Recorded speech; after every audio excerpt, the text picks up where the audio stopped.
આપણે ચરિત્ર ચાલી રહ્યું છે ઓખા હરણનું. ભગવાન શ્રી કૃષ્ણના પૌત્ર અનિરુદ્ધ અને ઉષા બાણાસુરની દીકરી ઉષાના લગ્નની વાતચીત ઓખા હરણ ચાલે છે. ચૈતર મહિનો છે એટલે. તો બાણાસુરે ભગવાન શ્રી કૃષ્ણ સામે યુદ્ધ ચાલુ કરી દીધું છે અને ભગવાન શ્રી કૃષ્ણ પોતાના પૌત્રને બચાવવા માટે બાણાસુરની નગરી શોણિતપુરને ઘેરી લે છે અને યુદ્ધ ચાલુ કરે છે. આ યુદ્ધની અંદર અનેક પ્રકારના રાક્ષસો, પ્રેતો, માણસો બધા લડવામાં હતા અને બહુ ભયાનક અને મોટા પાયે યુદ્ધ થતું અને દિવ્ય દિવ્ય અસ્ત્ર શસ્ત્ર પણ આ યુદ્ધની અંદર ચાલતા હતા.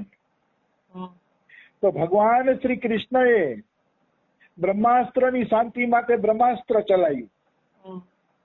મતલબ બાણાસુર પાસે બ્રહ્માસ્ત્ર હશે એટલે એને બ્રહ્માસ્ત્ર માર્યું તો એની શાંતિ માટે આને પણ બ્રહ્માસ્ત્ર મારી દીધું કૃષ્ણએ. પછી વાયવ્યાસ્ત્ર સામે પર્વતાસ્ત્ર. આ બધાનું થોડું થોડું મને ખબર છે, રમેશ બાબા પાસે સાંભળ્યું છે એટલા માટે કે કોઈ વાયવ્ય અસ્ત્ર ચલાવે ને એટલે વાવાઝોડું આવે. તો એ વાવાઝોડાને રોકવા માટે સામેના વ્યક્તિએ પર્વતાસ્ત્ર ચલાવવાનું. એટલે પર્વત આવી જાય વચ્ચે, પર્વત આવી જાય એટલે હવાને રોકી લઈએ. પછી બાણાસુરે આગ્નેય અસ્ત્ર ચલાવ્યું તો કૃષ્ણએ પર્જન્ય અસ્ત્ર ચલાવ્યું. આગ્નેય અસ્ત્ર ચલાવે ને એટલે અગ્નિની વર્ષા થાય અને પર્જન્ય એટલે વરસાદ. પર્જન્ય અસ્ત્ર ચલાવે ને એટલે વરસાદ થાય. અને શંકર ભગવાને પાશુપત અસ્ત્ર ચલાવ્યું તો કૃષ્ણ ભગવાને નારાયણ અસ્ત્ર ચલાવ્યું. આ જે નારાયણ અસ્ત્ર છે ને એ છે ભગવાન શ્રી નારાયણનું સુદર્શન ચક્ર કે ભગવાન કૃષ્ણનું સુદર્શન ચક્ર. એને નારાયણ અસ્ત્ર કહેવામાં આવે છે. ઈ અસ્ત્રથી મોટું એકેય અસ્ત્ર નથી. જો બ્રહ્માસ્ત્ર ને બ્રહ્માસ્ત્રથી કાપી શકાય છે પણ નારાયણ અસ્ત્ર એકવાર મેદાનમાં આવી જાય એટલે કોઈ દ્વારા કાપી શકાતું નથી. તો કે તો ભાઈ નારાયણ અસ્ત્રથી બચવાનો કોઈ ઉપાય ખરો? તો કે હા ભાઈ ઉપાય છે ને, બહુ સારો ઉપાય છે. જો કોઈ નારાયણ અસ્ત્ર ચલાવે અને તમે એની સામે દંડવત પ્રણામ કરો, સાષ્ટાંગ દંડવત પ્રણામ કરો અને હાથ જોડી લ્યો એટલે નારાયણ અસ્ત્ર તમને કાંઈ કરશે નહીં. આ જ નારાયણ અસ્ત્રથી બચવાનો ઉપાય છે. બીજો કોઈ ઉપાય નારાયણ અસ્ત્રથી બચવાનો નથી. આની કથા મહાભારતની અંદર આવે છે. મહાભારતમાં અશ્વત્થામાએ નારાયણ અસ્ત્ર છોડી દીધું. તો નારાયણ અસ્ત્ર છોડી દીધું ને એટલે એ તીરમાંથી અનેક પ્રકારના સુદર્શન ચક્ર નીકળવા માંડ્યા. એક પછી એક સુદર્શન ચક્ર નીકળવા માંડ્યા. તો પાંડવો કહે છે કૃષ્ણ હવે શું કરશે? કે આને તો નારાયણ અસ્ત્ર ચલાવી દીધું. તો ભગવાન કૃષ્ણ કે ચિંતા ના કરો, તમારી બધી સેનાને કહી દો કે દંડવત પ્રણામ કરે. જો દંડવત પ્રણામ કરશે તો કોઈનો વારે વાંકો નહીં થાય. ત્યાં જાહેરાત થઈ ગઈ તો પાંડવો, એની સેનાપતિઓ બધાએ દંડવત કરી દીધા.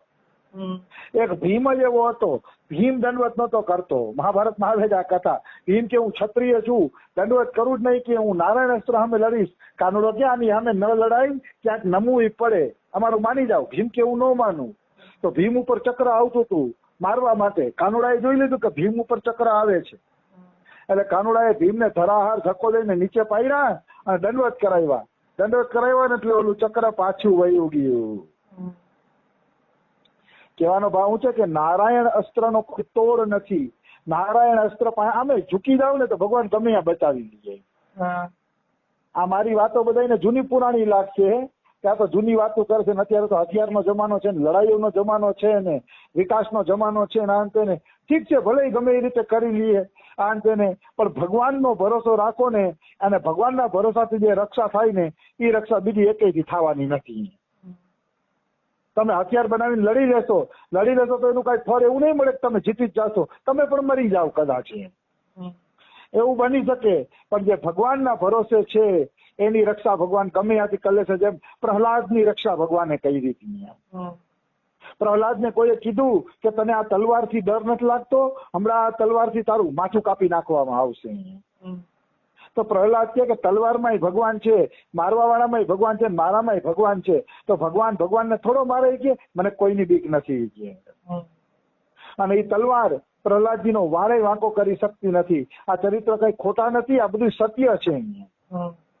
હું એમ નથી કેતો કે કોઈ દુશ્મન આપણી સામે ચડી આવે તેની સામે લડાઈ નહીં કરવાની, પણ ઓલી રાગ દ્વેષ વાળી લડાઈ નહીં કરવાની કે આપણો દુશ્મન છે, હરામી છે, ને આવા છે, ને નીચ છે, ને ઈ ભાવ રાખે છે ને, એ ભાવ ખરાબ છે. આત્મરક્ષાની બધાઈને છૂટ છે. અર્જુને પણ યુદ્ધ કર્યું હતું, પણ રાગદ્વેષ નહીં રાખવાનો, આત્મરક્ષા પૂરતું યુદ્ધ કરવાનું. આત્મરક્ષા થઈ જાય, યુદ્ધ પૂરું થઈ જાય, દેશની રક્ષા થઈ જાય, પછી કોઈ હારે વેરઝેર રાખવાનું નહીં, પછી શાંતિથી જીવવાનું. એટલે આ બધું યુદ્ધની એની છૂટ છે શાસ્ત્રમાં, એવું નથી કે નથી, પણ હું તો એના કરતા ઉત્તમ માનું છું ભગવાનનું ભજન કરવું જોઈએ. ભગવાન બધાની રક્ષા કરે છે. આવી વસ્તુ છે, આપણું તો એવું માનવું છે. તો ભીમને કૃષ્ણ ભગવાને ઝુકાવી દીધા એટલે નારાયણ અસ્ત્ર ભીમને મારતું નથી, નહીતર તો ભીમને તેથી નારાયણ અસ્ત્ર કાપી જ નાખવાનું હતું. પણ કૃષ્ણની વાત બધાએ માની લીધી ને, તો નારાયણ અસ્ત્ર આપને આપ શાંત થઈ ગયું, કારણ કે બધા ચૂકી ગયા, પછી લડાઈ જ કોના હારે કરે, એટલે શાંત થઈ ગયા અને બેસી ગયા. આવી વસ્તુ છે. તો આ રીતે ભયંકર લડાઈ હાલે છે ભગવાન શ્રી કૃષ્ણ અને બાણાસુરની. એમાં શિવજી છે ને, એ કૃષ્ણની સેના ઉપર થોડાક ભારે પડતા હતા.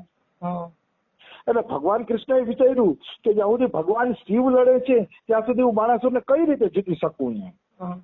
શિવજી મારા પરમ ભક્ત છે અને એને જાજુ કઈ કહેવાય પણ નહીં, અને બાણાસુર પણ આક્રમણકારી થઈ ગયો છે, તો હવે શું કરવું. અંતે ભગવાન શ્રી કૃષ્ણએ વટલો રસ્તો કાઢ્યો. શિવજીને માર્યાય નહીં, ભગાડ્યા નહીં, કાંઈ ન કર્યું. શિવજીને છે ને જૃંભણાસ્ત્ર માર્યું કૃષ્ણ ભગવાને. જૃંભણ એટલે બગાસું થાય. જૃંભણાસ્ત્ર માર્યું ને એટલે શિવજીને બગાસા આવવા માંડ્યા. શિવજી કહે છે સારથી ને, ભાઈ મને બગાસા આવે છે, મને નીંદર આવે છે, કે તું છે ને આપણા રથને પાછો યુદ્ધના મેદાનની બારે લઈ જાય કે. એટલે શિવજી બારે વયા ગયા ને, એટલે કૃષ્ણને મોકો મળી ગયો, અને પછી કૃષ્ણએ બાણાસુરની સેનાનો સંહાર કરવાનું ચાલુ કર્યું. એનો સંહાર કરવાનું ચાલુ કરે છે, અને એ બાણાસુરની સેનાનો સંહાર થતો હતો. એ જોઈને બાણાસુરને પણ જોમ ચડ્યું કે હું કૃષ્ણ હારે લડવું. આમ જોવા જઈએ તો પ્રદ્યુમ્નએ કાર્તિકેયને ભગાડી દીધા, બલરામજીએ કુંભાંડને મારી તોડીને ભગાડી દીધો, બધાય ભાગી ગયા, બાણાસુર વહીતો. એટલે બાણાસુરની સેના તિત્તર બિત્તર થવા માંડી, કારણ કે એનો કોઈ રક્ષક જ ન રહ્યો.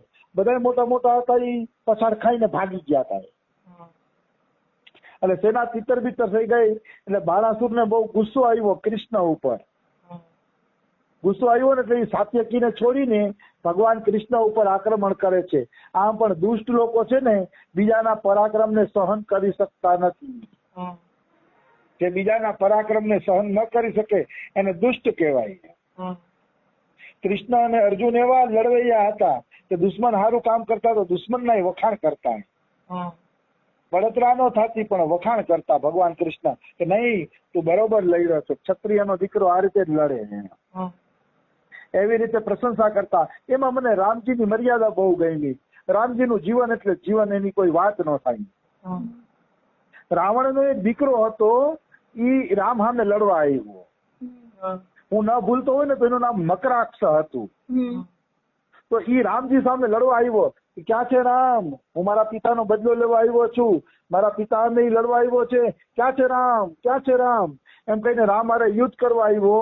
એટલે થોડીક વારમાં રામે એને પૂરો કરી દીધો, મારી નાખ્યો ને. એટલે બધા એની લાશને ઢસડીને લતું પાટું મારતા હતા.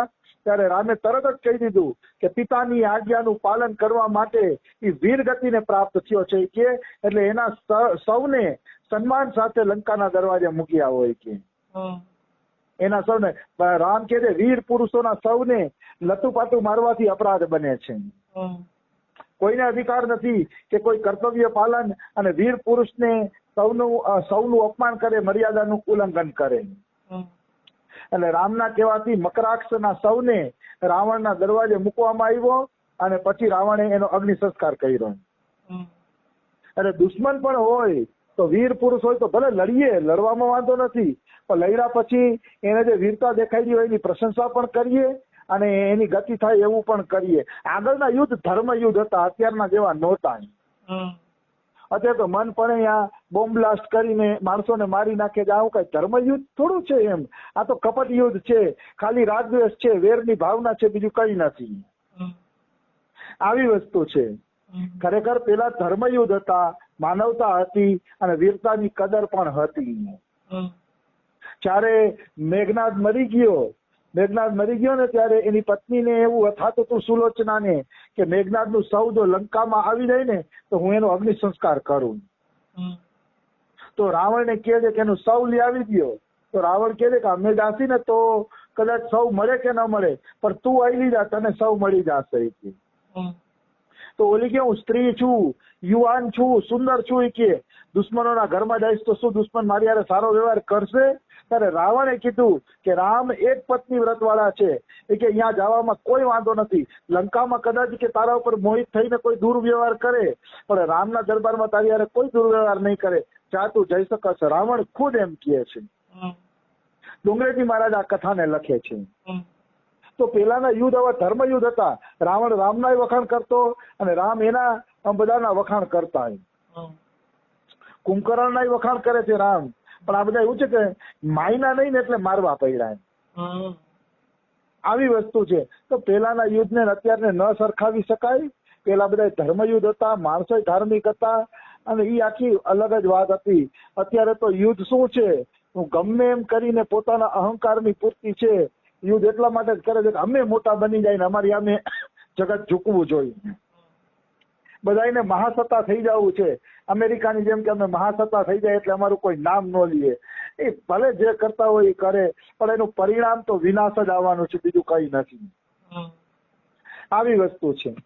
આ સત્સંગ છે ને આપણે આવી વાતો ક્યાં વચ્ચે આવી જાય છે, પણ હવે આ બધી વસ્તુ જરૂરી છે, કારણ કે સંસાર છે ને વિનાશના આરા ઉપર જઈ રહ્યો છે. એટલે એને બચાવવા માટે શાસ્ત્રના વિચાર, સંતોના વિચાર, સારા વિચારોની પૂરી આવશ્યકતા